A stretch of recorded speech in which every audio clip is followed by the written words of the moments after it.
Welcome to Tiny Learners TV.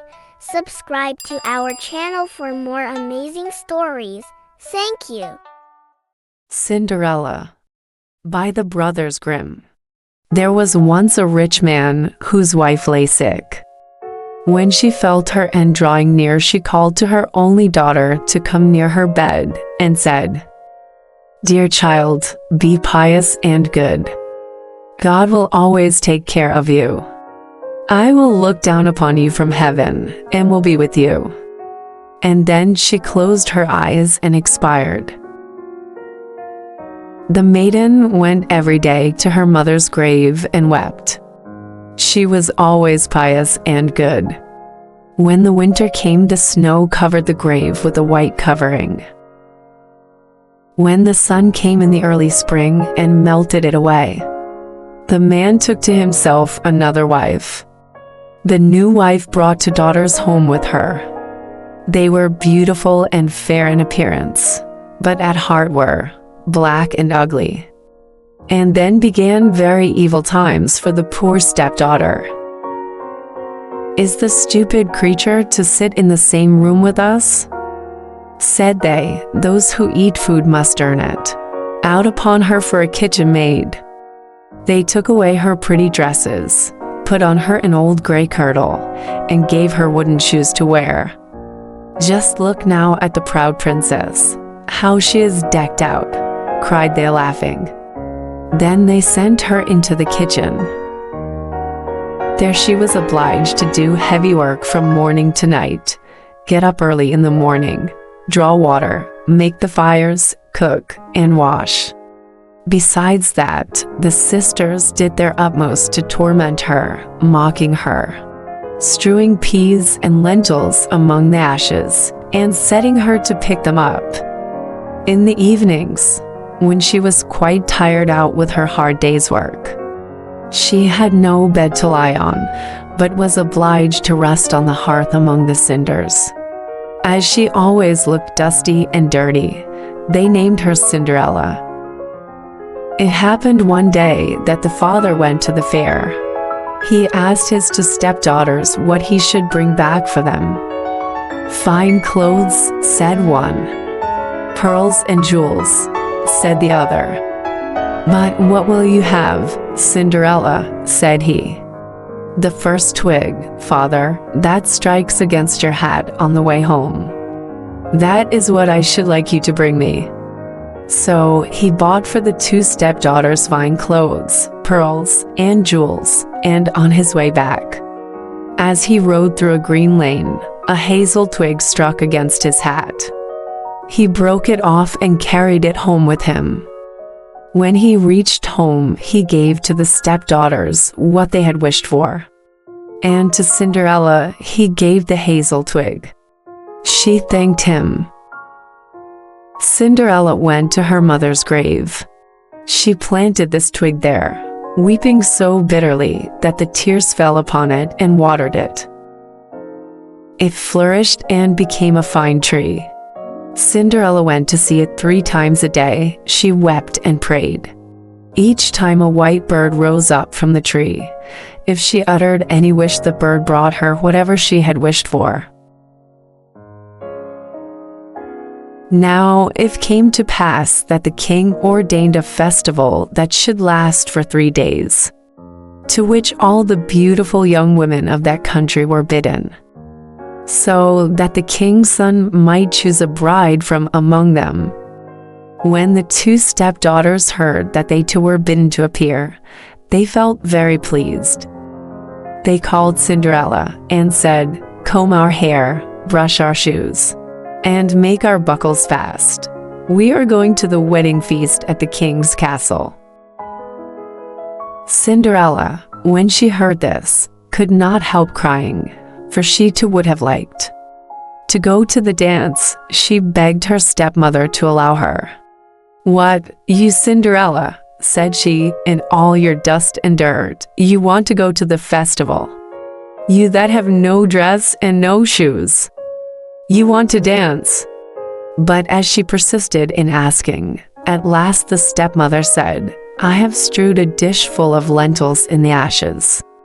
If you can pick them all up again into ours, you may go with us." Then the maiden went to the back door that led into the garden and called out, "O gentle doves, O turtle doves, all the birds that be, the lentils that in ashes lie, come and pick up for me. The good must be put in the dish. The bad you may eat if you wish." Then there came to the kitchen window 2 white doves. After them some turtle doves, and at last a crowd of all the birds under heaven, chirping and fluttering. They alighted among the ashes. The doves nodded with their heads and began to pick, peck, pick, peck. Then all the others began to pick, peck, and put all the good grains into the dish. Before an hour was over, all was done, they flew away. Then the maiden brought the dish to her stepmother, feeling joyful. She was thinking that now she should go to the feast. But the stepmother said, "No, Cinderella, you have no proper clothes. You do not know how to dance, and you would be laughed at." When Cinderella cried for disappointment, she added, "If you can pick 2 dishes full of lentils out of the ashes, nice and clean, you shall go with us," thinking to herself, "For that is not possible." When she had strewed 2 dishes full of lentils among the ashes, the maiden went through the back door into the garden and cried, "O gentle doves, O turtle doves, all the birds that be, the lentils that in ashes lie, come and pick up for me. The good must be put in the dish. The bad you may eat if you wish." So there came to the kitchen window 2 white doves, then some turtle doves, and at last a crowd of all the other birds under heaven, chirping and fluttering. They alighted among the ashes. The doves nodded with their heads and began to pick, peck, Then all the others began to pick, peck, and put all the good grains into the dish. Before half an hour was over, it was all done. They flew away. Then the maiden took the dishes to the stepmother, feeling joyful, and thinking that now she should go with them to the feast. But she said, "All this is of no good to you. You cannot come with us, for you have no proper clothes, you cannot dance. You would put us to shame." Then she turned her back on poor Cinderella, and made haste to set out with her to proud daughters. As there was no one left in the house, Cinderella went to her mother's grave under the hazel bush and cried, little tree, shake over me, that silver and gold may come down and cover me." Then the bird threw down a dress of gold and silver, and a pair of slippers embroidered with silk and silver. In all haste she put on the dress and went to the festival. But her stepmother and sisters did not know her. They thought she must be a foreign princess. She looked so beautiful in her golden dress. Of Cinderella they never thought at all, and supposed that she was sitting at home, arid picking the lentils out of the ashes. The king's son came to meet her. He took her by the hand and danced with her, and he refused to stand up with anyone else, so that he might not be obliged to let go her hand. When anyone came to claim it, he answered, "She is my partner." When the evening came, she wanted to go home, but the prince said he would go with her to take care of her, for he wanted to see where the beautiful maiden lived. But she escaped him and jumped up into the pigeon house. Then the prince waited until the father came and told him the strange maiden had jumped into the pigeon house. The father thought to himself, "It cannot surely be Cinderella." He called for axes and hatchets, and had the pigeon house cut down, but there was no one in it. When they entered the house, there sat Cinderella in her dirty clothes among the cinders, and a little oil lamp burnt dimly in the chimney. For Cinderella had been very quick. She had jumped out of the pigeon house again, and had run to the hazel bush. There she had taken off her beautiful dress, and had laid it on the grave. The bird had carried it away again. Then she had put on her little gray kirtle again, and had sat down in the kitchen among the cinders. The next day, when the festival began anew, the parents and stepsisters had gone to it. Cinderella went to the hazel bush and cried, little tree, shake over me, that silver and gold may come down and cover me." Then the bird cast down a still more splendid dress than on the day before.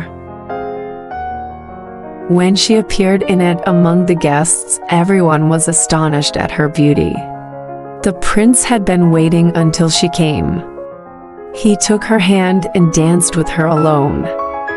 And when anyone else came to invite her, he said, "She is my partner." When the evening came, she wanted to go home. The prince followed her, for he wanted to see to what house she belonged. But she broke away from him and ran into the garden at the back of the house. There stood a fine large tree, bearing splendid pears. She leapt as lightly as a squirrel among the branches. The prince did not know what had become of her. So he waited until the father came. Then he told him that the strange maiden had rushed from him, that he thought she had gone up into the pear tree. The father thought to himself, "It cannot surely be Cinderella." He called for an axe and felled the tree. But there was no one in it. When they went into the kitchen, there sat Cinderella among the cinders. As usual, for she had got down the other side of the tree, and had taken back her beautiful clothes to the bird on the hazel bush. She had put on her old gray kirtle again. On the third day, when the parents and the stepchildren had set off, Cinderella went again to her mother's grave, said to the tree, little tree, shake over me. That silver and gold may come down and cover me." Then the bird cast down a dress, the like of which had never been seen for splendor and brilliancy, and slippers that were of gold. When she appeared in this dress at the feast, nobody knew what to say for wonderment.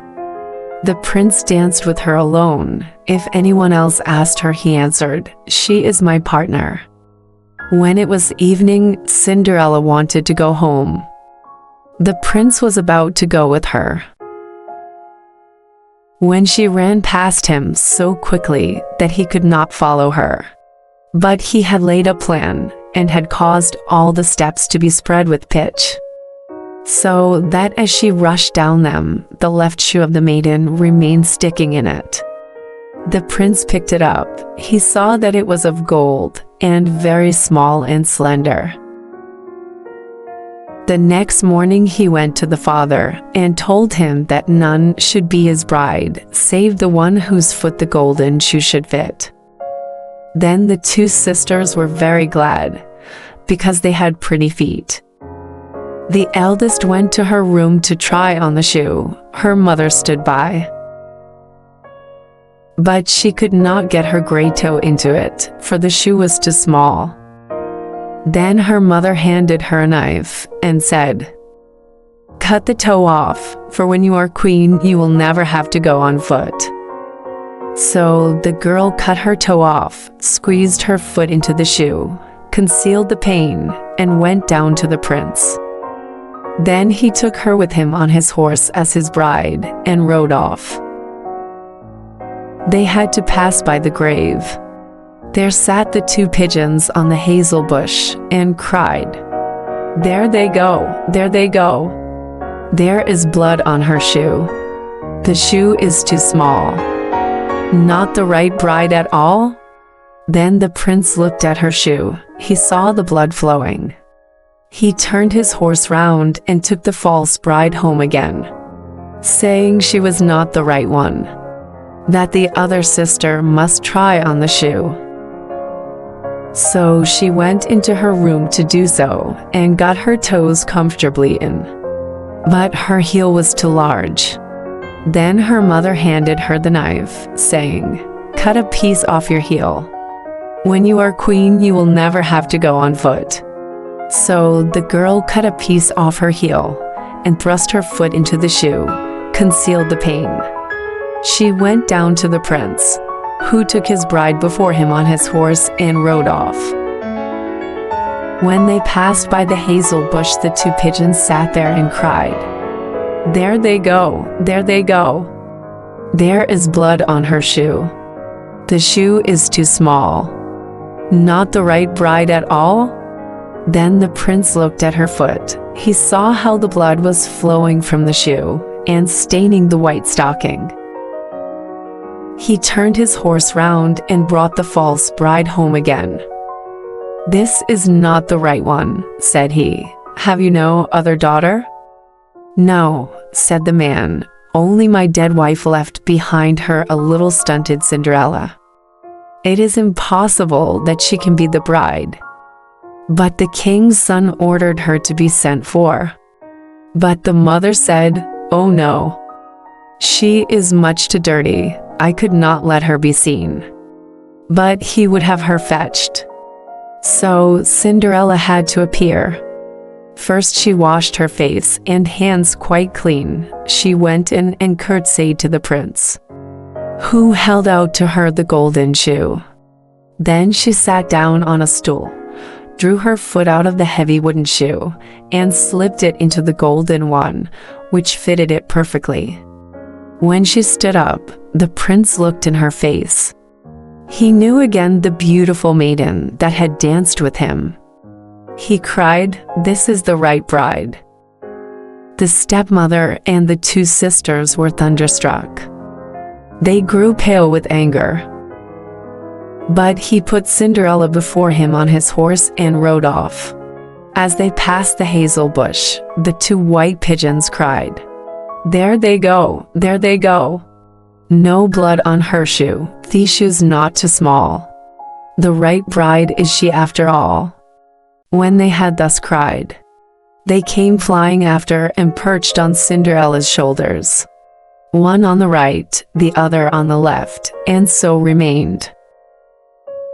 When her wedding with the prince was appointed to be held, the false sisters came, hoping to curry favor and to take part in the festivities.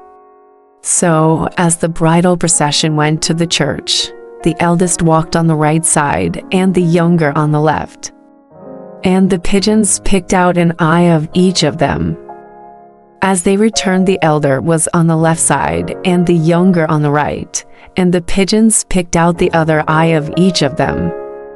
So they were condemned to go blind for the rest of their days because of their wickedness and falsehood.